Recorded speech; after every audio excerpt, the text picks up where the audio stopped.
Good morning, evening, or night, wherever you are. Welcome to WHAM today. Take a deep breath, clear your mind, and let's drift through the whispers of today's world, one quiet thought at a time. As we wrap up Saturday, 7th June 2025, let's see what stories are unfolding around us. China's economic policies and trade relations are under scrutiny. The country's financial system has supported its industrial and export growth, rivaling the U.S., while Western economies face challenges in creating balanced growth systems. The term involution is being revisited in discussions about China's economic issues. China has approved more export licenses for critical rare earth minerals and magnets. However, supplies remain scarce, affecting factories in the West that rely on these elements for electric vehicles and advanced technology. Morgan Stanley upgraded a mining stock as its top pick due to the U.S.-China trade fight over rare earth elements. China indicated it might expedite the approval process for rare earths applications from the EU. In May, China's central bank increased its gold reserves for the 7th consecutive month, rising from 73.77 million to 73.83 million fine troy ounces. China's 996's work culture is being debated by European startups.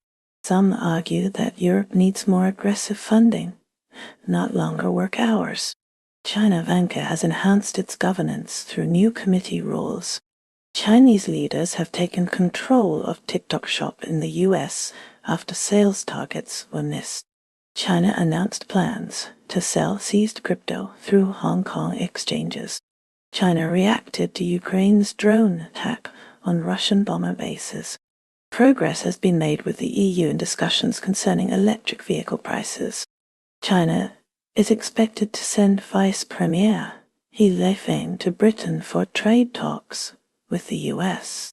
Turning to the United States, tensions with China continue to impact trade and technology. Xi Jinping and President Trump spoke by phone, with China seeking to portray it as an appeal from one strong leader to another amidst growing tensions. The leaders previously met in Japan in 2019. Trump's Middle East strategy aims to counter China's growing influence. Nvidia stock declined, following Trump's accusation that China violated the trade agreement. Hong Kong is poised to benefit from the EU's tariffs on biodiesel and renewable diesel from China. This offers an opportunity to promote low-carbon fuels, with the Business Environment Council, BGIG, advocating for more support measures. The European Union's tariffs on biodiesel and renewable diesel from China create opportunities for Hong Kong. Progress has been made with the EU in discussions concerning electric vehicle prices with China, and China indicated it may expedite the approval process for rare earths applications from the EU. In the United Kingdom, China is expected to send Vice Premier He Lifeng for trade talks with the US. Finally, Gillian Sackler, a philanthropist and defender of her husband Arthur Sackler's legacy, has died at 84. She defended Arthur Sackler's reputation and impact of Purdue Pharma's role in the opioid crisis, as he died before the issues began. She was honored by the China Institute in 2018 for her contributions to U.S.-China relations. TM stock could potentially increase despite the tensions involving China. The United States stock market is surging, propelled by a strong jobs report and a rebound in Tesla shares, with the Dow Jones Industrial Average gaining 550 points and the S&P 500 and Nasdaq also rising substantially. Fintech company Wise intends to shift its primary listing from London to the US. Gemini has confidentially filed for an IPO in the US, aiming to capitalize on the growing cryptocurrency market. Nava, a South Korean tech giant, is establishing a US-based investment subsidiary to bolster local startups. Currently, the US housing market favors buyers, with a surplus of 500,000 sellers. The U.S. Treasury has concluded that no nations are manipulating their currencies in 2024, but has added Ireland and Switzerland to its monitoring list. A potential U.S. stock market crash in 2025 is also being discussed. Amid these developments, the U.S. and China are gearing up for renewed trade negotiations, following a recent call between President Trump and President Xi against the backdrop of an ongoing AI race focused on crucial chip technology. Kai, an AI expert, advocates for framing AI development as a global challenge, similar to climate change, rather than a competition between the two nations. Investors are also closely monitoring the potential for increased US tariffs under a Trump administration, anticipating that such measures could drive up inflation for us consumers. Turning to South Korea, the nation is actively engaging in intensified currency discussions with the U.S. to foster trust, particularly given concerns over trade surpluses. These discussions hint at a potential openness from the U.S. under a Trump administration to a weaker dollar. Meanwhile, the U.S. is preparing for a sustained and multifaceted response from Russia in the wake of a drone attack by Ukraine. Shifting focus to Canada, the Toronto Stock Exchange, TS, started higher, drawing impetus from positive US jobs figures and general optimism regarding trade. In India, the stock market's performance this week will hinge on domestic retail, inflation data, foreign fund flows, global economic signals, and the potential repercussions of tariffs led by Donald Trump. D Street analysts suggest that the Nifty 50 index could initiate a fresh uptrend if it exceeds the 25,200 mark. Reliance Securities' Jigar Trivedi advises investors to closely monitor the dynamics between Trump and Musk and the uncertainty surrounding US tariff negotiations, especially as they relate to the gold market. Saudi Arabia's ICT market is forecast to surpass USD 71.58 billion by 2033, showing a 5.25% CAGR. Wild VC, a Saudi-based firm, is establishing a $50 million AI fund as Nvidia eyes a $600 billion AI opportunity with Humane in Saudi Arabia, marking the Middle East as a key region.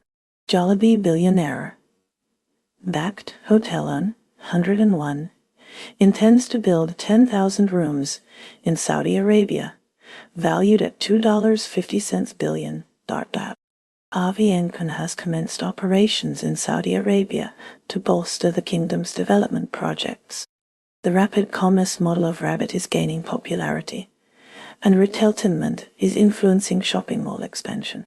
The Saudi housing minister was present at the listing of SRC's inaugural international Sukuk program on the London Stock Exchange. PIF has become a Club World Cup sponsor, enhancing ties with FIFA.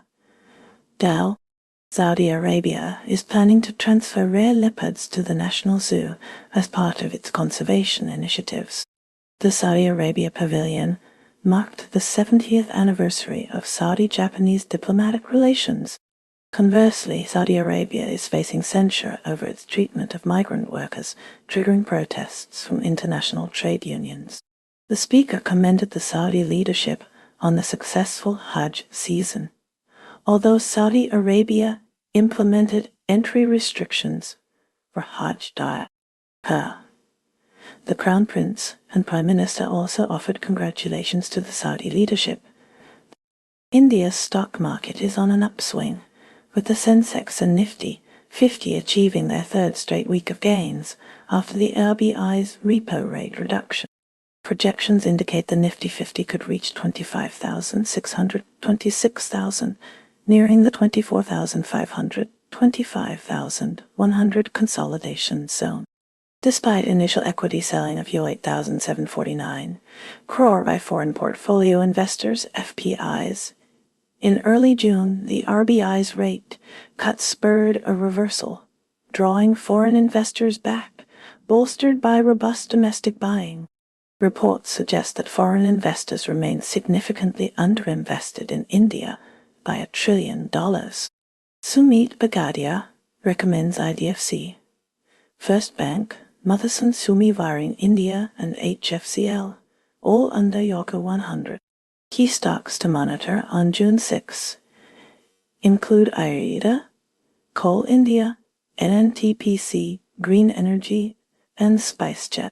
Reliance and rate-sensitive sectors are driving market gains, with the RBI's decision playing a crucial role. India's economic growth is also fueled by various sectors and government initiatives.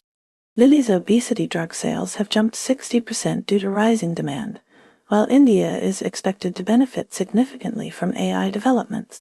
The technical textiles sector is expanding, boosted by the NETM and PLI initiatives. The government is working to simplify corporate restructuring to improve the ease of doing business. MEX has secured SEBI approval for electricity derivatives, enhancing energy trading. Serota now manages RS, one of every RS10 in retail equity holdings in India. Strategic acquisitions could strengthen the semiconductor ecosystem. Furthermore, Little Caesars is set to launch its first Indian outlet in Delhi NCR this month. Russia and Ukraine are currently engaged in discussions regarding a prisoner exchange. However, Russia accuses Ukraine of causing an indefinite delay in the swap of prisoners and fallen soldiers. Tensions remain high as Russia continues its attacks on Ukraine, resulting in 4 deaths in recent strikes. In response, Russia claims it will retaliate for Ukrainian attacks, while Ukraine asserts its preemptive strikes prevented a more severe Russian attack. Ukrainian drones also injured 2 people near Moscow. President Vladimir Putin has declared the Arctic a vital strategic region for Russia. Furthermore, Russia is deepening its relations in Africa, having approved an oil pipeline project in Congo. Despite the close relationship between Putin and Xi Jinping, Russian spies are reportedly suspicious of China. Russia has also patented a technology for launching drones to maintain its orbital space station. Domestically, Russia cut its interest rate for the first time since 2022, which has strengthened the ruble. A map has surfaced outlining what are described as Russia's plans that would cross Trump's red line. Turning to Ukraine, the nation is actively negotiating with Russia regarding a prisoner exchange. Ukraine claims its preemptive strikes prevented a more severe Russian attack. However, Russia accuses Ukraine of causing an indefinite delay in the swap of prisoners and fallen soldiers. Ukraine continues to suffer casualties from Russian attacks, with 3 people killed in Kharkiv, and is facing ongoing retaliatory actions from Moscow in response to drone strikes. In Slovakia, protesters are criticizing Prime Minister Robert Fico's visit to Moscow to meet with Russian President Vladimir Putin. Ukraine is facing ongoing intense conflict with Russia, witnessing heightened military engagements and mutual accusations. Russian forces claim to have thwarted a Ukrainian drone attack aimed at Moscow, intercepting 9 unmanned aerial vehicles. Ukrainian authorities reported shooting down a Russian fighter plane over the Kursk Oblast. Russia responded to Ukrainian actions with a large-scale assault across Ukraine, with Kharkiv experiencing what Ukrainian officials called the most intense barrage of the war. Russia has framed the conflict in Ukraine as a matter of survival, in response to statements made by Donald Trump. Moscow has alleged that Western European nations deliberately undermined peace negotiations between Russia and Ukraine. Ukraine has denied postponing prisoner exchanges following a deadly Russian strike in Kharkiv that killed 3 people. Ukraine's finance minister is actively pushing for secondary sanctions to intensify pressure on Russia. A Ukrainian strike deep within Russian territory is said to have improved morale among Ukrainian forces.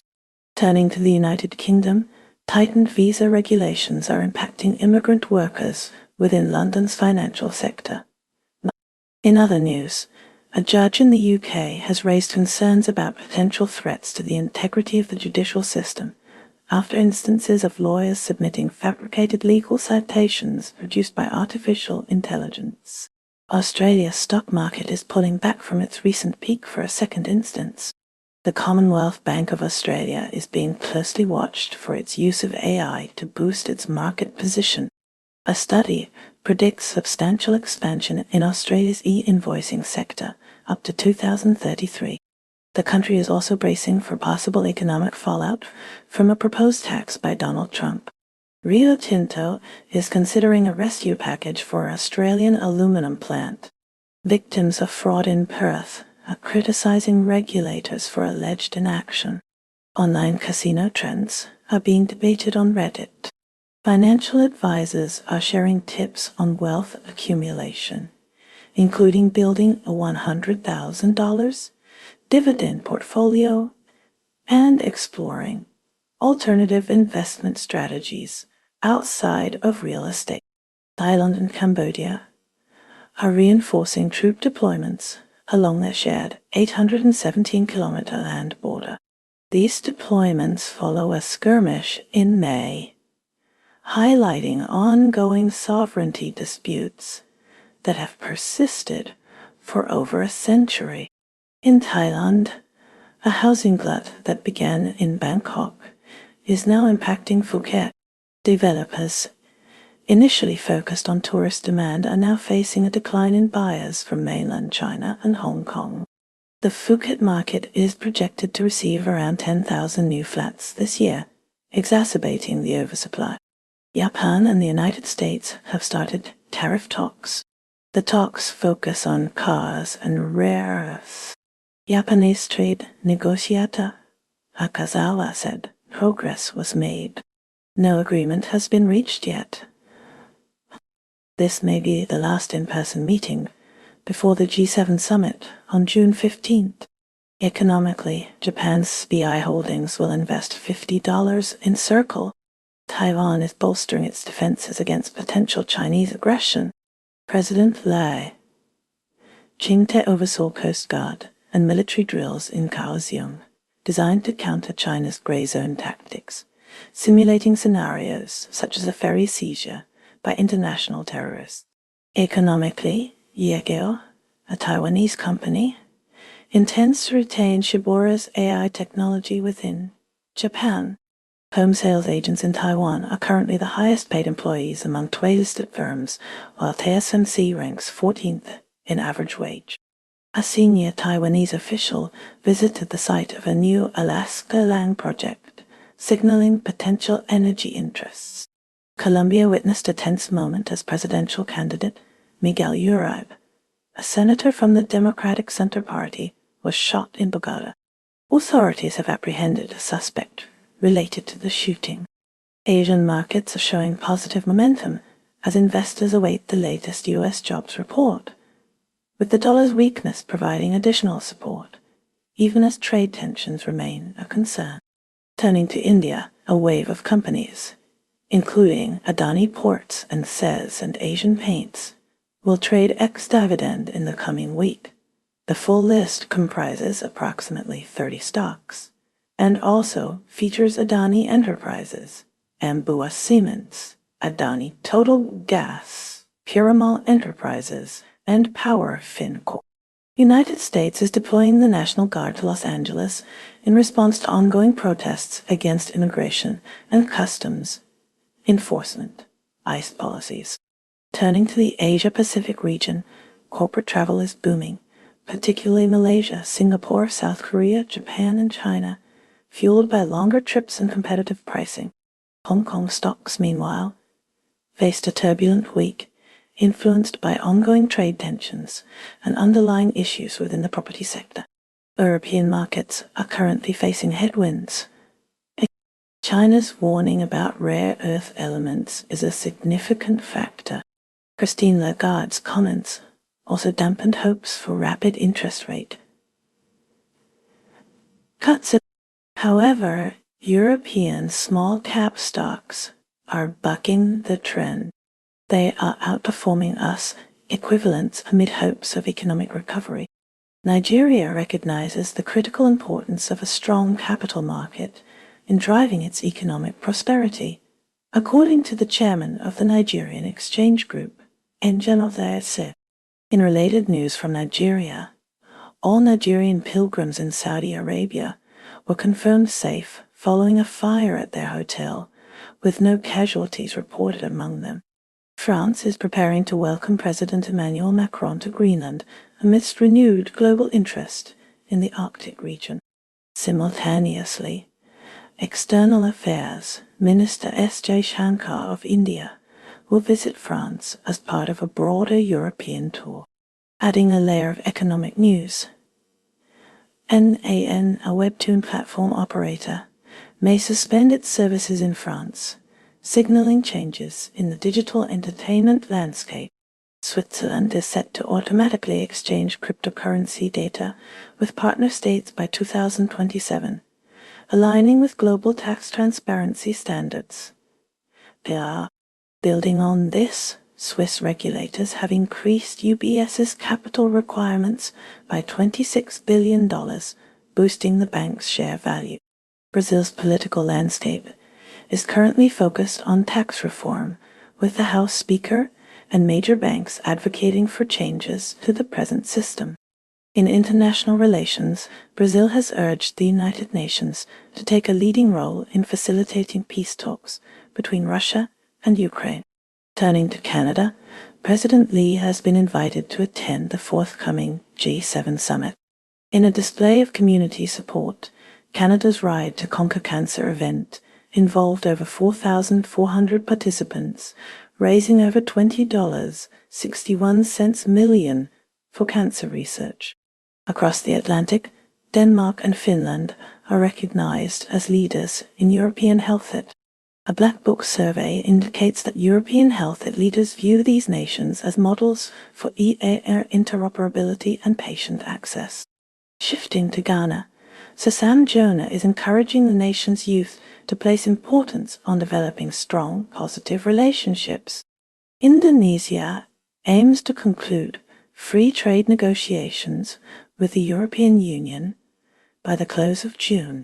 In the Middle East, Israel has reported record arms sales despite the continuing conflict. In a separate development, the remains of Thai hostage Narapong Pinta have been recovered from Gaza. In Singapore, cryptocurrency firms are encountering regulatory obstacles, potentially complicating their search for more accommodating environments elsewhere. Finally, South Africa is using its G20 presidency to prioritize the transformation of infrastructure finance throughout Africa. Also, South Africa intends to champion vaccine equity during the G20 Health Working Group meeting in Johannesburg. And that's a wrap for today's news, because even headlines need a nap. Stay curious, stay kind, and let the noise fade as you find your quiet. Take care, stay awesome, and I'll see you next time on WHAM Today.